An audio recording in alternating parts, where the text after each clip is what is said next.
The Raven by Edgar Allan Poe.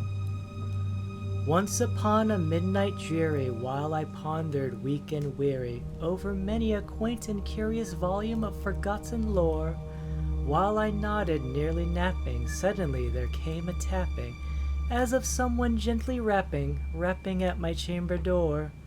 "'Tis some visitor," I muttered, tapping at my chamber door, "only this and nothing more."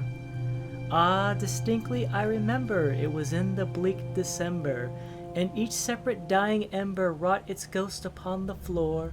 Eagerly I wished the morrow, vainly I had sought to borrow from my books surcease of sorrow, sorrow for the lost Lenore, for the rare and radiant maiden whom the angels named Lenore, nameless here for evermore.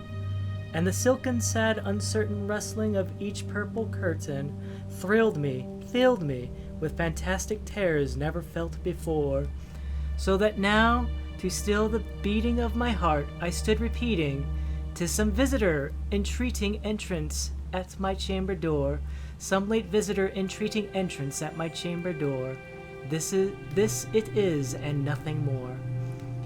Presently my soul grew stronger, hesitating then no longer. "Sir," said I, or "Madame, truly your forgiveness I implore. But the fact is I was napping, and so gently you came rapping, and so faintly you came tapping at my chamber door, that I scarce was sure I heard you. Here I opened wide the door, darkness there, and nothing more." Deep into that darkness peering, long I stood there, wondering, fearing, doubting, dreaming dreams no mortal ever dared to dream before.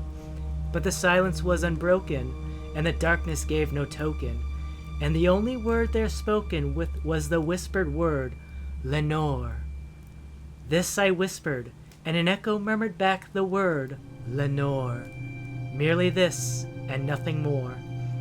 Back into the chamber turning, all my soul within me burning, soon again I heard a tapping somewhat louder than before. "Surely," said I, "surely that is something at my window, Lettice. Let me see, then, where thereat is, and this mystery explore. Let my heart be still a moment, and this mystery explore. 'Tis the wind, and nothing more." Open here I flung the shutter, when with many a flirt and flutter, in there stepped a stately raven of the saintly days of yore. Nor the least obeisance made he, not a minute stopped or stayed he, but with mine of lord or lady perched above my chamber door, perched upon the bust of Pallas just above my chamber door, perched and sat, and nothing more. Then this ebony bird beguiling my sad fancy into smiling, by the grave and stern decorum of the countenance it wore, "Though thy crest be shorn and shaven, thou," I said, "art sure no craven, ghastly grim ancient raven, wandering from the nightly shore. Tell me what thy lordly name is on the night's Plutonian shore." Quoth the raven, "Nevermore."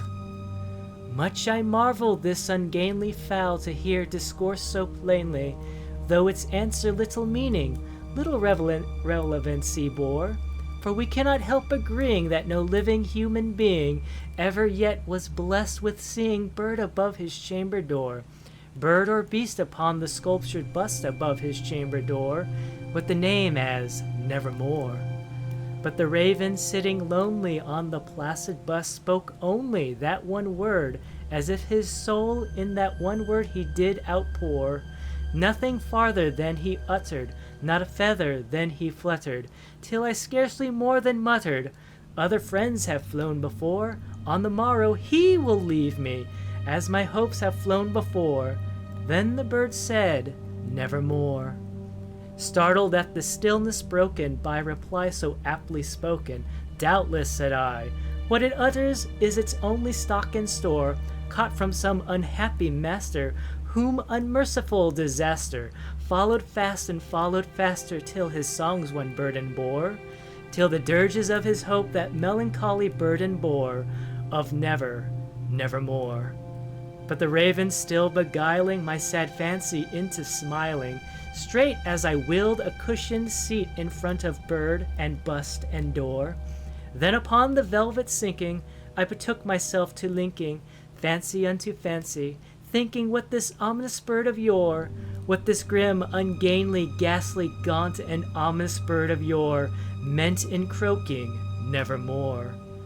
This I sat engaged in guessing, but no syllable expressing, to the fowl whose fierce eyes now burned into my bosom's core.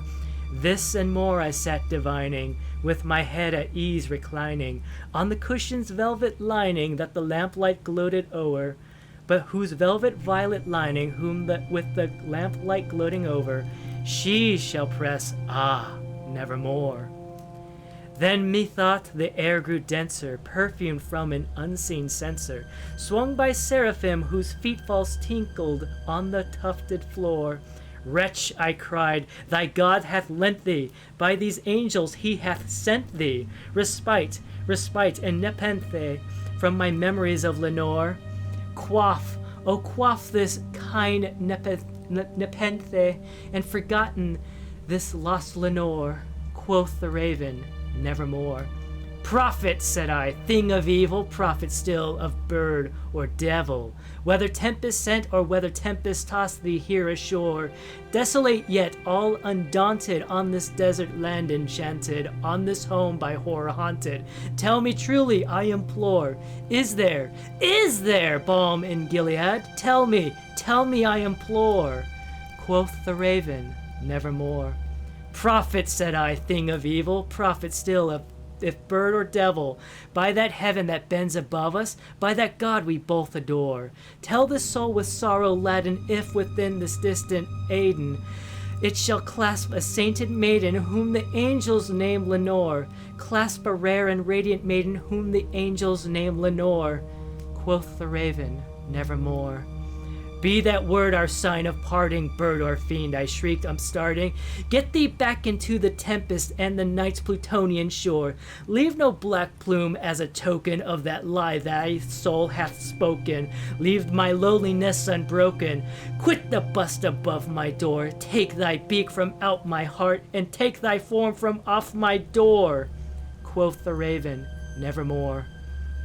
And the raven, never flitting, still is sitting